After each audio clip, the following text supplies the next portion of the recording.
Hi, everybody, and good evening to everyone. Thank you so much for your time for joining us on today's webinar.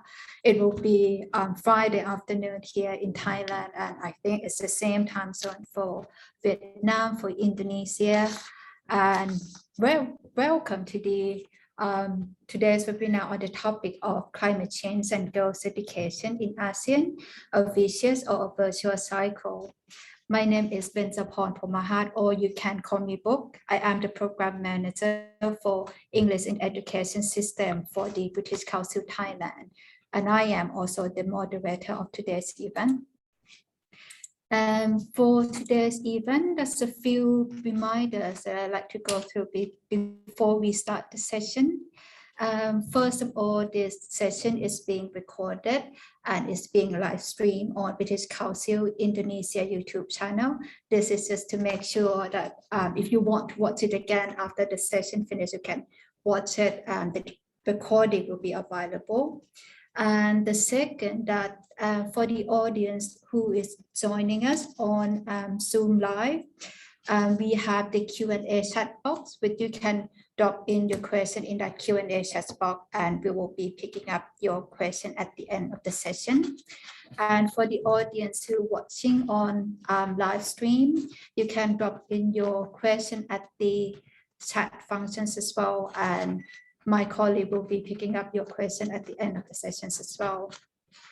And again, for the audience who joining us in Zoom, we have the chat box function, which I believe a lot of you has already been using it. So the chat box is more for general comments. So please make sure that you address everyone when you leave your comments, so everyone can see that as well. And lastly, we'll be asking you kindly to provide us some feedback at the end of the session, because your feedback would be very helpful for us to improve our future event. That's just a few reminders. And Yeah, this webinar is on the topic of climate change and girls' education in ASEAN. We thought we would like to organize this event just to have a conversation or a discussion, if you may call it, on the topic of climate change and girls' education and how these two global issues are connected. And then we'll also be talking about our newly launched resource pack, which is called Climate Change and Girls Education School Resource Pack. And like we'll get some idea from the teacher in this panelists as well on how we can use this resource pack or how can we introduce this resource pack into school.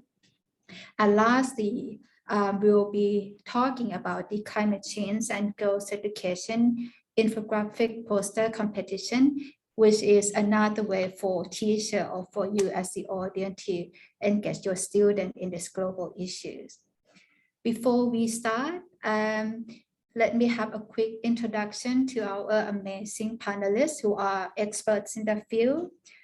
Our first speaker, we are having Helga Stellmacher. Helga is the British Council Country Director of Thailand. She's also Girls Education Lead for Southeast Asia and the Senior Responsible Owner or SRO of Climate Change and Girl Education Project. She leads on the development of British Council flagships on girls empowerment global program called English and Digital for Girls Education or AIDS in Southeast Asia. Welcome, Helga. And our second speaker, we are having Christina Kwauk. Christina is a social scientist and policy analyst with expertise on girls' education, 21st century skills, and youth empowerment, and much more. Especially, she is also an expert on the intersection of gender, education, and climate change, which is the topic that we will be talking about today. She is also co-editor of Curriculum and Learning for Climate Action toward an SDG 4.7 roadmap for system change and co-author of What Works in Girls' Education, Evidence for the World's Best Investment. And she is also one of the reviewer of the resource pack of this project that we'll be talking about later on in this webinar. Welcome, Christina.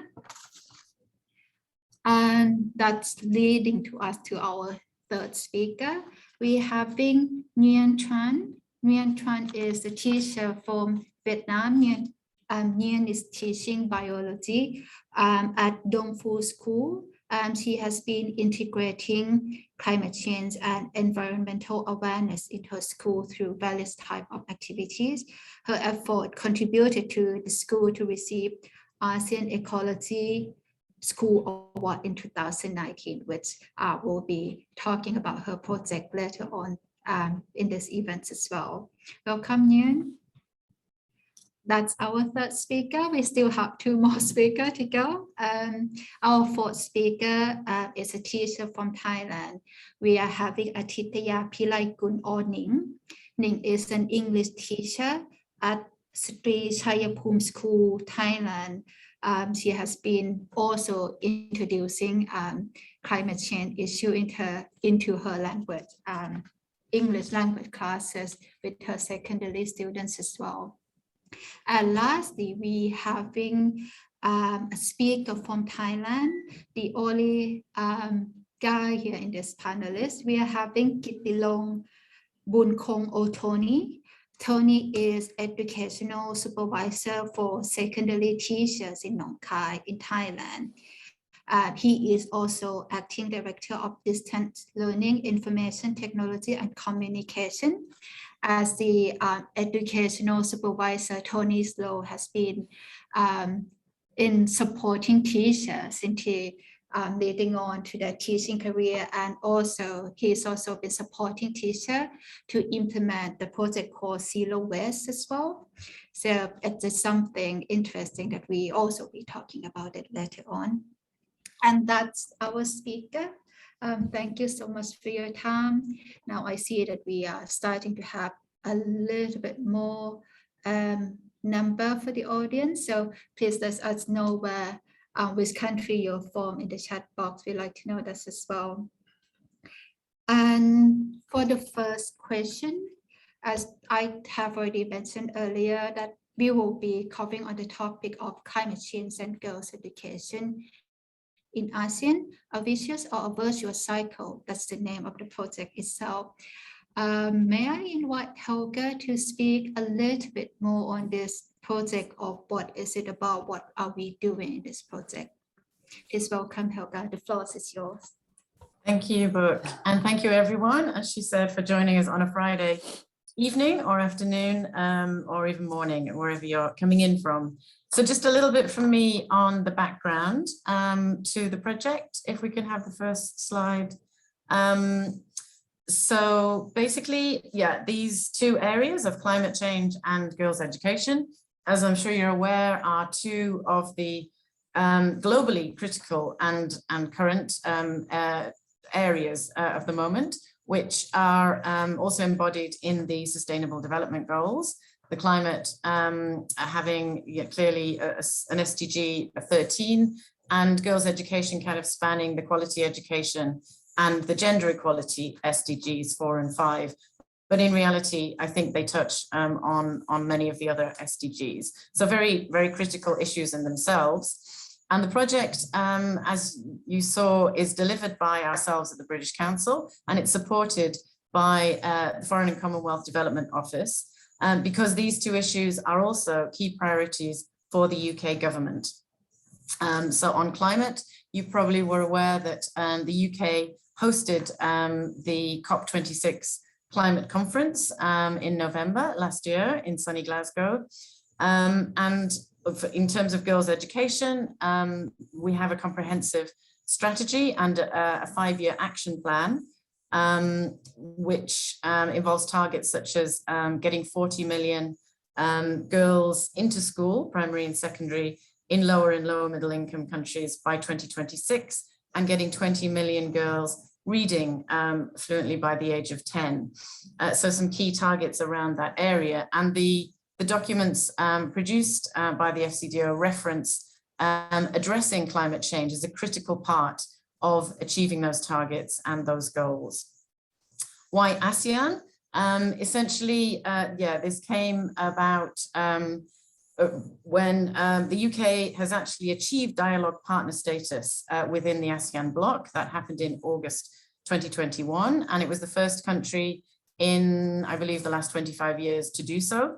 And that means that we will be working with the ASEAN bloc of countries on shared key challenges, of which these are two key ones. So very briefly about the what. I don't know if we've got the slides showing, but there are basically three main elements to the project. Okay, so so we're just showing, so the project outline, as Book has mentioned already, one of the key elements is the schools resource pack. If you can just go back one of the slides, thanks. The schools resource pack, which is now available to download, and that's aimed at secondary schools. So children between around the ages of 11 to 17. And the pack is available in English at the moment, but in early May, early next month, we will have the pack available in 8 local languages of the ASEAN countries. So we'll have Thai, Vietnamese, Indonesian, Malay, Filipino, Burmese, Lao, and Khmer languages available for the resource pack, which is great. And the resource pack, you'll hear a little bit more about this and very much from the teachers as well as Christina, but we do hope that it can be used flexibly. So you can dip in and out in terms of how much time you spend on it and the modes that you use it in. It can be offline, it can be online, depending on your situations, as well as this can obviously be used in English classrooms, but could equally be used in core subjects, geography, history, social sciences. Generally, it can lend itself to any of those situations. The second activity, which Book has already outlined as well, is the student infographic competition and poster competition, I should say, and that is also live at the moment, and we'll be giving you some more information at the end of the webinar on exactly what that is and how you can enter your students. And then the last activity, which will happen in May is going to be to bring the ideas that came through the competition from the students themselves up at a policy dialogue level, where we will have a discussion with potentially academics or policymakers at the ASEAN level. So the whole, the idea around the project was really to raise awareness or strengthen awareness about this intersectionality between those two critical issues, which we felt was lesser known, and the main audience are students at that secondary level, the teachers, the academic institutions they come from, as well as policymakers. So, and just to say that we're very, very fortunate and grateful to have the support of CMEO, the Southeast Asian Ministers of Education organization, who are supporting us with this project, as well as UNESCO Asia Pacific. So very grateful to both of those organizations for helping us disseminate, and they will be helping us with the policy dialogue. So thank you, Book, and back to you. Thank you very much, Helga, for the project background. I believe myself that, and as well as from the feedback from people we talked to, that actually they have known about climate change or climate action. They've heard about gender equality or girls' education. But I mean, as you mentioned, like what is this known is about the intersection between these two issues. So that's kind of leading me to the second question, which I'll ask Christina, if that's okay with you. For you as an expert and a strong advocate on climate change education, gender and girls' education, and actually much more, why are we talking about the connection between climate change and girls' education? And can you maybe give us some idea of what the connections between them, why they are important? Welcome, Christina. Thanks so much, Book, and thank you all for having me today. It's my pleasure to be here.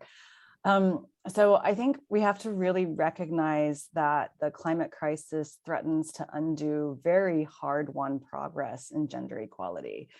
Whether it's erratic rainfall, it's typhoons, or it's flooding, extreme heat waves, or other climate-related hazards. These are all, quite indiscriminate in their destruction, but their impacts are felt most acutely by women and girls. We have to ask ourselves why. For starters, traditional gender roles mean that women's daily responsibilities are more dependent on access to natural resources like water, fuel, and food. And as these resources become more scarce because of saltwater intrusion or deforestation, the time poverty that women and girls face is worsened as they must spend more time securing these resources and less time in activities like studying or engaging in income generating activities. Strict and very constraining gender norms mean that girls and women are often excluded from participating in household and community decision making, which means that they're less exposed to life-saving information, resources, and skills. And as a result, in times of sudden onset climate emergencies like extreme cyclones, women actually have lower life expectancy, and in some cases making up to as much as 90% of those killed. And those who survive go on to face heightened risk of gender-based violence, sexual assault, and human trafficking in crowded shelters or in temporary camps. We also know that women and girls make up to 80% of climate migrants, putting them in positions of economic precarity as well. So we have to think about these intersecting inequalities, and unfortunately, they run even more harshly in the context of girls' access to education. A growing body of research shows that in both prolonged and short-term weather-related emergencies, households engage in coping mechanisms that put girls at higher risk of school dropout. So for example, relying on girls to support at home, or even forcing girls into early marriage. And we know that such responses threaten to change the course of girls' futures while perpetuating their marginalization and their vulnerabilities. But what research also tells us is that while the damaging effects of climate change tend to hit girls and women particularly hard, well-educated girls and women can be a very powerful part of the solution. But it's not just any kind of schooling that we want. Feminist climate leaders around the world are demanding gender transformative education for climate justice. And so what is gender transformative for education for climate justice?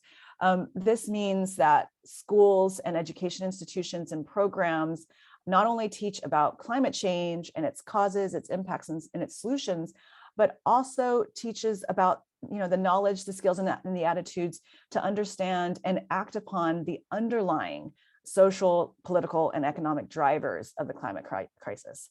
So in the context of the ASEAN bloc, this means investing in gender empowering and transformative education for both girls and boys to learn about their rights, including their right to bodily autonomy and their right to quality education. It means developing a broad breadth of green skills to be able to take part in green jobs that will fuel the transition to a more sustainable economy. Excuse me.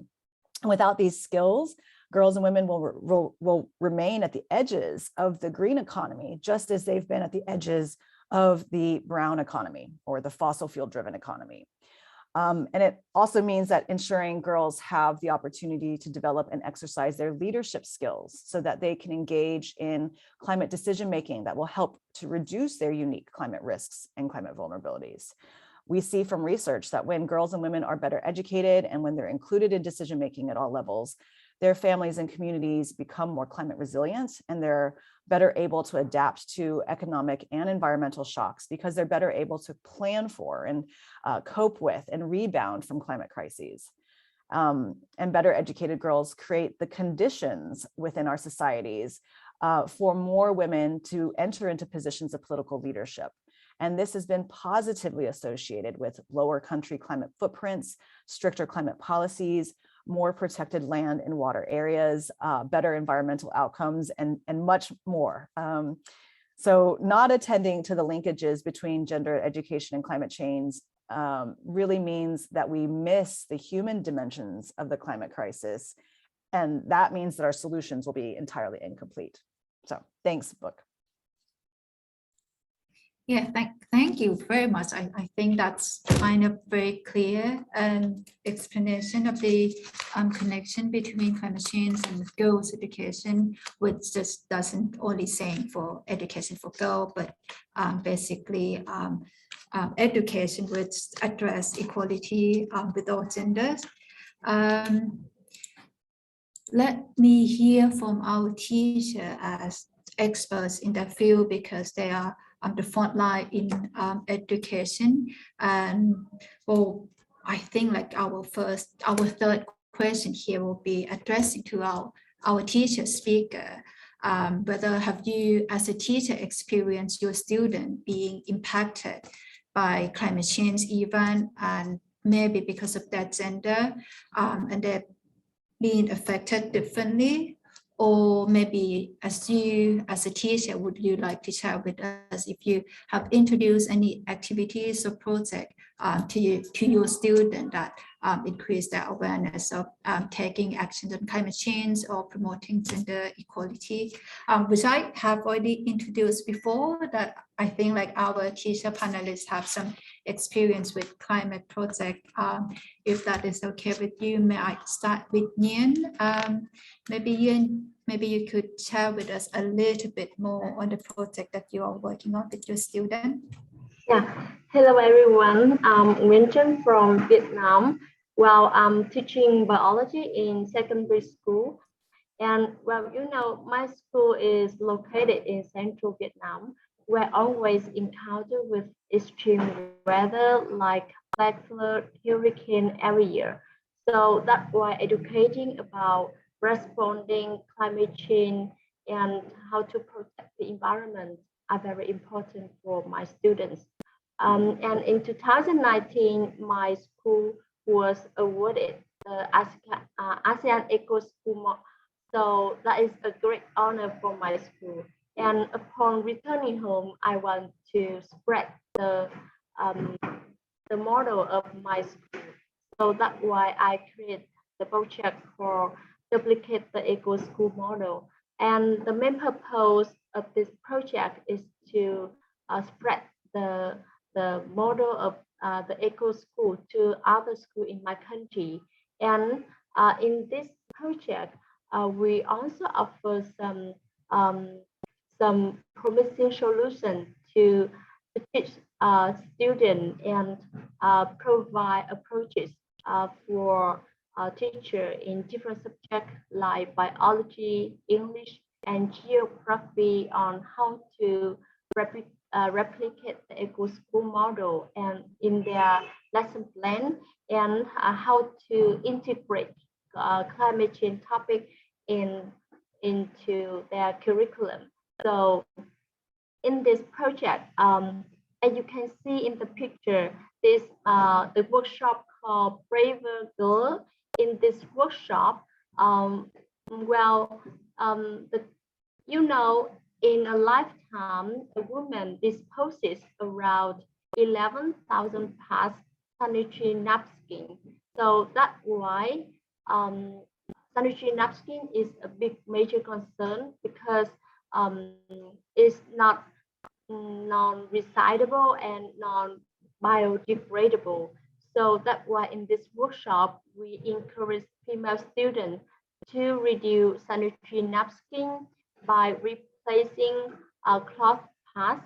And we also hold some games and encourage them to be creative, believe in themselves, and participate in social activity and become braver girl, braver woman in the future. So in this project, we successfully trained for teacher and students from 15 partner schools in Vietnam, and we received lots of positive feedback from participants. So if you want more information, you can contact me by email. Thank you so much. Thank you so much, Nyan. That is very interesting project. And next we are having, if that is okay, can I ask Tony, for you as a education supervisor supporting teachers doing that teaching and as well as other projects as well. Maybe you can share with us from your experience in your context, or if you have experienced anything or experience student facing with the effect of climate change or activity that you have been doing. Okay, hello everyone. My name is Tony. I am the educational supervisor in Nong, Thailand. As I'm working in this area, which is the school, about 31 schools alongside the Mekong River, and we are like opposite Laos, next to Laos, alongside the Mekong River. We are facing the natural disaster every year, like when it's had like heavy rain some year. So the school also have the effect of this kind of climate change situations, such as like when one year like rain so heavy and it's called like flooding a lot around the the school kind of next to the Mekong River, and also located in the lower land. So the water was blocked. The water has no way to go out back to the Mekong River. So the situation is that the school, most of them maybe skip the class or skip school. They have to stay home for 2 or 3 days, or more, maybe more than that, maybe 1 week. That's caused the problem of their class or attention class. And they have to just help the school about the kind of situation. They have to just help to lift things up from the water level. And that's not the main job for them, but they just volunteer to help the school. But actually, in that society, there will be the community or the sector, or we call the local government, to help the people living in this area, especially school. If when they like the first day they face the situation like the flooding come to school, they have the water in the school area, they try to just help out.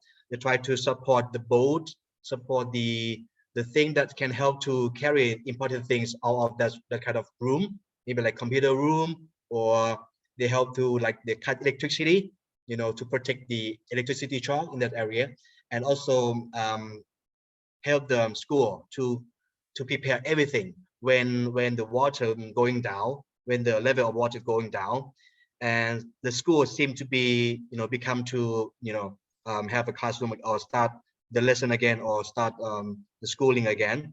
But the road to school maybe was cut by the water, and also it's still like has water in some area, so they need boat to travel from the main road to into the school, which is located inside the village. This situation seem to be, we can see that many areas like this. The community will help to support this, and in some area is if they are really suffering from last long periods of flooding, they give like the food or the kind of survival kits for the family, for each family to live during like 10 year or no 10 days or 2 weeks situation. They have to suffer from flooding. Mostly we have flooding, and we have some year we have like really thunderstorm, really the wind really strong, and because of people here, they earn a living from like growing the rubber tree farm or rubber tree plantation. They earn a living from this, and the student also help out this, and some of them maybe go to school late in the morning because they have to get up so early in the morning to help out the family to go to collect the rubber from the tree. And that's called like when they come to school they feel sleepy. that's why. But during the rain season they don't really go to the farm so much, because of like when it's rain they cannot go to the farm, they cannot create the rubber, right, and they cannot collect them. So this caused some of them skip school in the early age, and maybe they're facing the situation that them like the boy meet a girl, and then it's called like they have accident about sex accident. So that's it. This cause they skip the school, and the school have to help find the way to help them, not just only the effect from the climate change. It's also about the effect of their living, their own living, that can caused by the global warming too, right? This is my situation, my area, and I would like I also like encourage school to help the students so much as they can, as we can. We follow them, we looking for them, where are they doing now, or why they skip school, why don't they come back to school. But some of them just migrate to the big city, seeking for work. But when they come back, the school still like get ready for them to be back to on track to the school. So we can also just help them in every chance that they come back to the school in that area. Right, this is the situation in my area. Thank you so much, Tony. That's actually is quite spot on from like the point that Christina has mentioned earlier, that it has an effect. We'd like to address the effect that it has on people's life, and that's very genuine, and yeah, we felt that as well. And that's also address the role of education in school, the pivots in terms of helping children or disadvantaged people to overcome the effect of climate change. And we still have another speaker. Ning, would you like to share some of your project that you have introduced to your students when it comes to helping them aware of the climate change or global issue? Would you like to share with us your activities? Okay, thank you, Book. First of all, I would like to introduce myself. My name is Ning Atitaya Pilaikun. I am an English teacher at Sri Chayapum School, which is located in north of Thailand. So when we talk about the impact of climate change and girl education, me myself as a Thai school teacher, I have been teaching one of the course called English for Reading and Writing. Actually, this course we just taught our students by using the textbook. But because of COVID-19, and also I was very lucky, five months ago, I was chosen to be one of the webinar panelists, which is called ASEAN webinar series to focus on climate change in English language education. At that time, I got a very useful resource and also some idea that as a teacher, what I can do to promote that kind of issue. As a global issue into my lesson. So I make a decision to make a new lesson plan, make a new content for my course to be focused on climate change.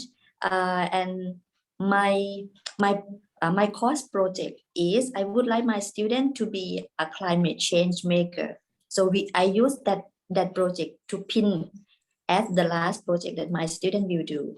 I have created my own course and also integrated four core contents for my student. First of all, I put the global warming and my hometown as the first topic for my student because I would like them to realize how climate change affect themselves and also the community. I asked them to do the poster, think about what happened in their village, in their community that's affected by the climate change situation. And then after that, I got a very useful content and also teaching material from United Nations focused on SDG, which is Sustainable Development Goals.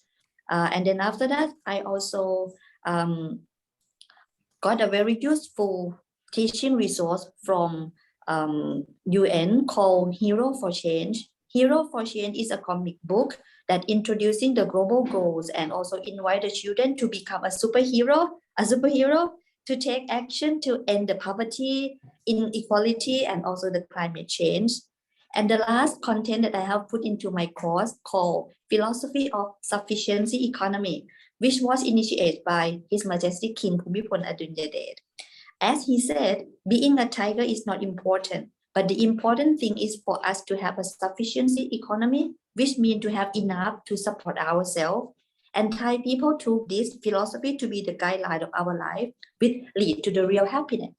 So after I taught them those four content, so at the end of the course, I asked them to do a poster, which in that poster sorry, it doesn't show here. No worry.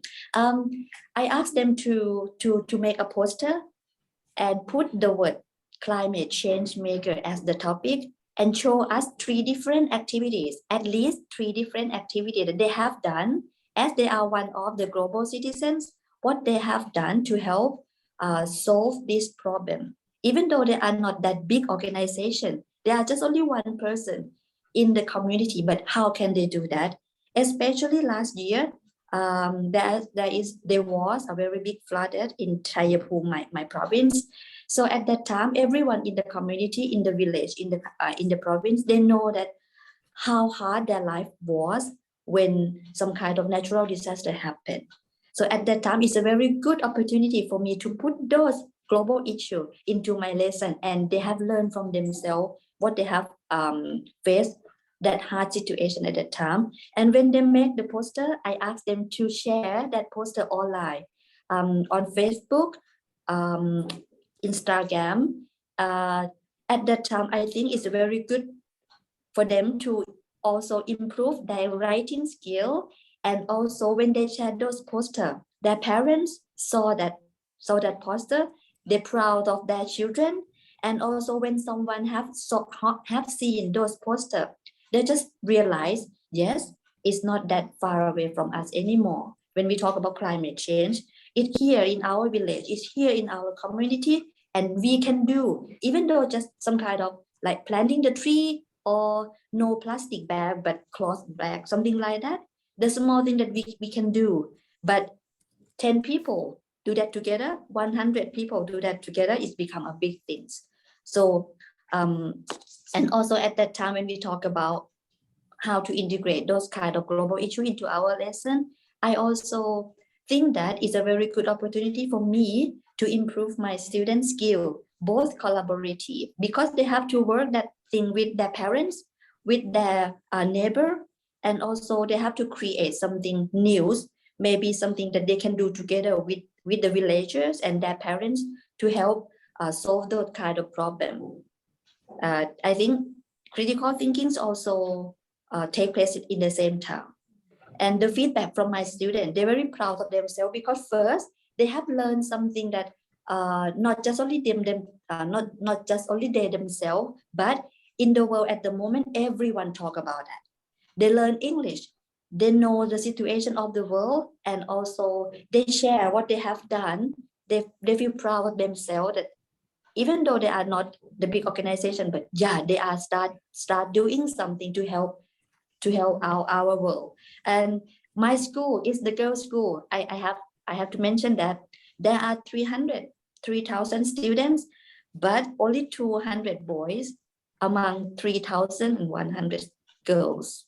So when we talk about the activity we have done in our school, some of the activity, their parents think, wow, maybe we need some help from the boys, not just only the girl can do that. And in the future, maybe we can talk about that and raise awareness, both boys and girls help together to do something as a global citizens. That is what I have done last semester.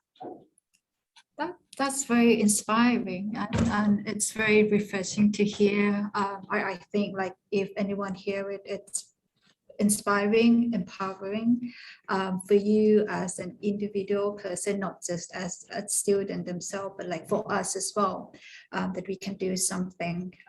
Doesn't have to be starting big to something. Started small that we can do. Thank you so much, Ning, for sharing the activities and ideas. And next question, because we kind of have been addressing a lot in terms of like how school and teacher can integrate the issue of climate change or climate change education and gender education into the classroom. And that's leading us to the idea of developing this school resource pack on the topic of climate change and girls education, which actually is a resource pack that Christina herself has been helping with the reviewing the contents as well. I think I kind of know that the next question will be addressing to you, Christina. Maybe if you would like to share with us and the audience of like how teachers and students can be benefited from using the resource pack, or just like like what they highlight there. Yeah, no, I think, so I am just thrilled to hear the examples that our teachers have mentioned, because I think it dovetails really well with the resource pack. And if I can speak maybe to two things that I found most compelling and relevant for the classroom. The first one would be the resource pack's attention to climate justice. So most climate change education, when it actually takes place, often takes place in science classrooms. So we learn about, the greenhouse effect, we learn about the impacts, we learn about, the causes and so on, which is absolutely important. I'm not saying that we shouldn't do that. But what we also need to understand are the social science dimensions, because climate change is not just a technical challenge. It's not just a science problem. It's also an adaptive challenge that will require different ways of thinking, being, and doing. I've already talked about some of those ways in which climate change disproportionately affects the most vulnerable populations, including women and girls, as well as low and middle income country contexts. And yet, while these groups, these individuals in these regions and these countries experience the worst impacts of climate change, they contributed the least to it. So this makes climate change a climate justice issue, which means that we have to go beyond just learning about the science behind it to learning about the social science dimensions. And students need to understand and to be able to recognize, not only the signs and the causes of the environmental degradation and the causes of climate change, but also recognize and understand structures of oppression, systems of discrimination, and practices of inequity, so that they can work to transform these harmful relations of power. And I think a gender transformative education, like the resource pack really helps to promote, can provide girls and boys with the knowledge, the awareness, the attitudes, and the skills to tackle these underlying drivers of the climate crisis. So this leads me to my second compelling entry point of the resource pack, and that's the attention to both the behavioral change and the systems change. So I think Ning just spoke just beautifully about that, that awareness of needing to balance both sort of the individual actions and the behavioral change that I as a single person can do, and the systems change that can happen through collective action and through targeting some of those underlying drivers.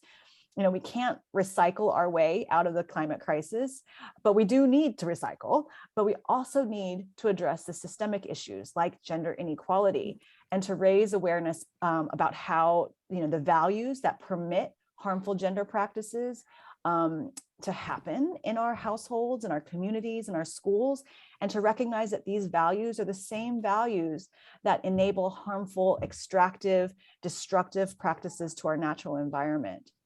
So balancing the individual and the systems change means that we need, a whole school approach that engages not only the teachers and the students, but also our school administration, community members, our school facilities, and our policies. So I think these are two really great entry points that the resource pack really helps teachers kind of open up the door to, that in many ways, your typical climate change education resources might not provide those opportunities. So thanks for letting me speak on that. Thank you so much. That's very useful tips and highlight on how teachers and students can be benefited as well. And it's quite, for me as a person who's been working on the project in education for some time, it's very refreshing to hear this. Yeah, and beside the English version that we have just published in late February, we are also developing the ASEAN language versions as well. There will be the same version, the same content in Thai language, Vietnamese language, in Lao, Cambodian, and also Indonesians as well. So, and we will be updating you further in the further stage once we have already published them on the website.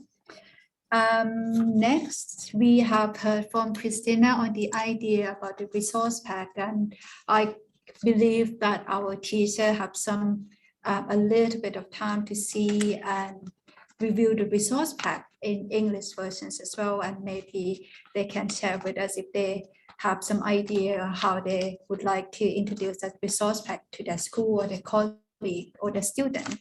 Can I start with Nyan if you have any idea to share?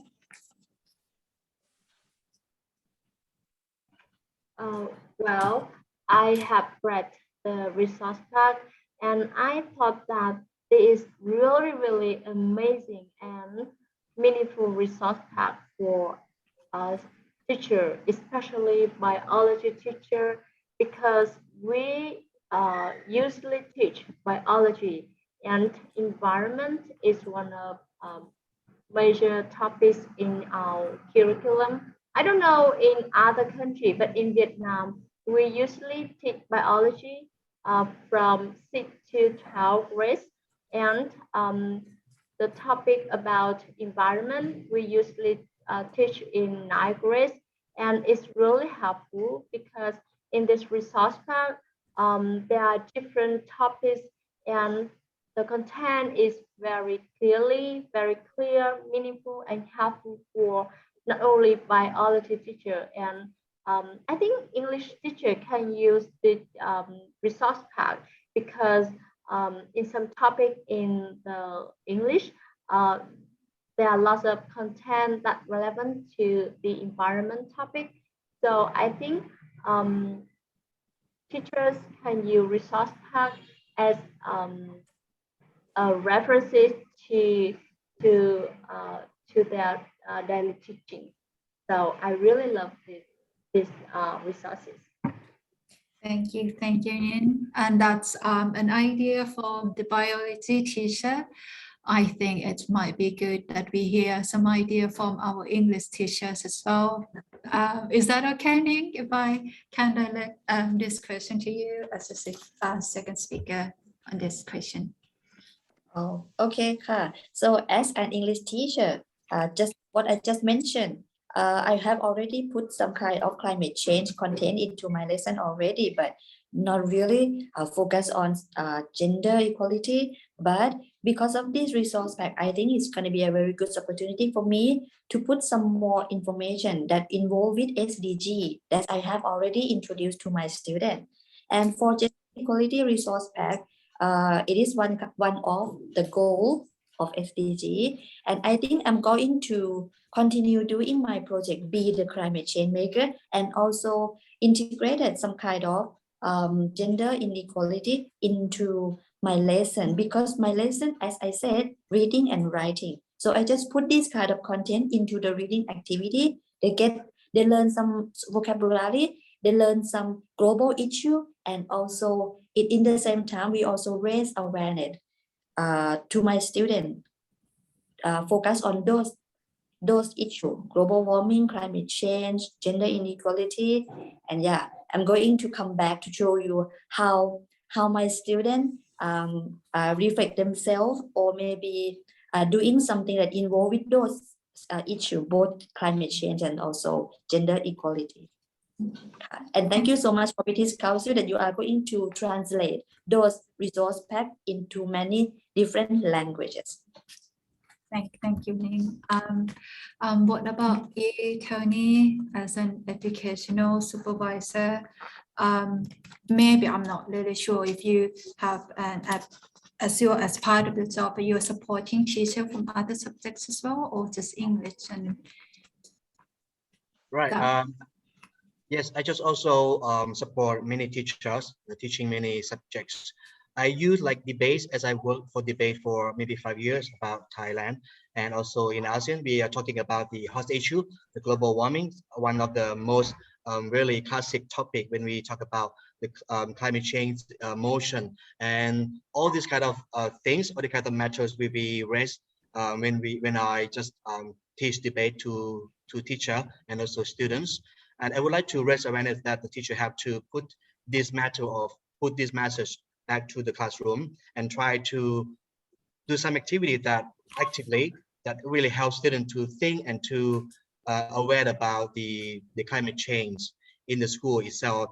And also the curriculum have to be like linked with the government policy or Ministry of Education policy, such as now in Thailand we have like the policy about zero waste project, which is many schools in Thailand would have to run this and also promote zero waste. That means we don't need the waste in school. We try to have students to run this kind of project to raise awareness about to use recycled product, to separate or to categorize the bottles, the plastic bag in school, so that they can also sell them and then get the money back in return, so that this project can also run until it's kind of like can be the habits of the students at school. So I would like to mention this because in my area also help out this project a lot, and I would like to emphasize this. Many school when we come to school, okay, the school is really clean, no bottle, no garbage around. So that means the students they are intentionally care for the climate change. They care for the school. They have to be disciplined. Not just the teacher command to do this or the director to do this, but they just do it by they know that they have to keep the school clean and also keep the world clean and to be the better world for them. Yes. Thank you so much, Tony. I believe a lot of teachers here will find it very useful. I think I'm a bit conscious of the time we have. I'm afraid that we might have to go a little bit over time, but I'll try to keep it not too long. Is that okay with you? That's from what we have covered so far, is like how education has a very important role in climate change education and gender equality. And we have mentioned the role of the teachers and what they can do in the classroom. And also the next part of our conversation, I'd like to shift our focus to how we can engage our students or young people to be more involved in climate change or gender education issues as well. And that's also leading us to another question, another idea that we have also introduced, activity called Climate Change and Girls Education infographic poster competition that we are inviting young students from the age of 14 until 17 to submit an infographic poster explaining the version of understanding of how these two issues are connected. Helga, if you're still there, may I invite you to talk a little bit more about this competition and like what is the concept, what do people need to know about this competition? Helga, the floor is yours. Thanks, Book. We've got a slide, if we can show it, but yeah, just basically we just wanted to encourage you as teachers to support your students to join the infographic poster competition. And this is, I said at the beginning that the objective of the project was to raise or strengthen awareness about the intersectionality, but the other, we've got three kind of major aims, and the other one is really to empower young people to feel they can do something about it, as we've heard from a lot of the speakers already today. So this was, you know, kind of getting them along that road. So just, we haven't got one to show you, but I think actually there was one shown on Ning's slides earlier. So an infographic poster, just to be clear, is basically a way of representing something visually, so using pictures and symbols really to represent information or data or knowledge. So mostly using those things rather than text. And this is a kind of format which is often used to present complex information in a very clear and immediate way. And that's why we thought this would lend itself very well to the subject matter, because yeah, there are, as Christina's talked about at the beginning, there are lots of, you know, positives and negatives and lots of causality going on behind it. So we felt that, you know, they don't have to be climate scientists, but what we wanted to do was kind of spark their creativity and get them thinking about, you know, how they see it.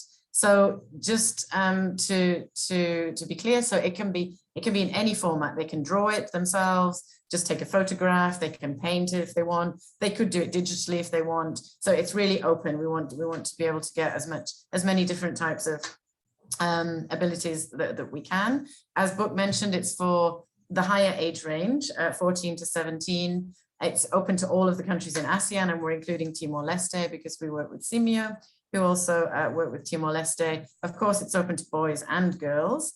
It can be one student on their own, or it could be a group of up to 3. We're just trying to band that a little bit. And importantly, the submissions have to be done by the teachers. This kind of works with our child protection policy. And I think it should work well, you know, that they're using the school and the teachers themselves to help them do that, as well as, you know, feed in some information and bounce ideas, etc.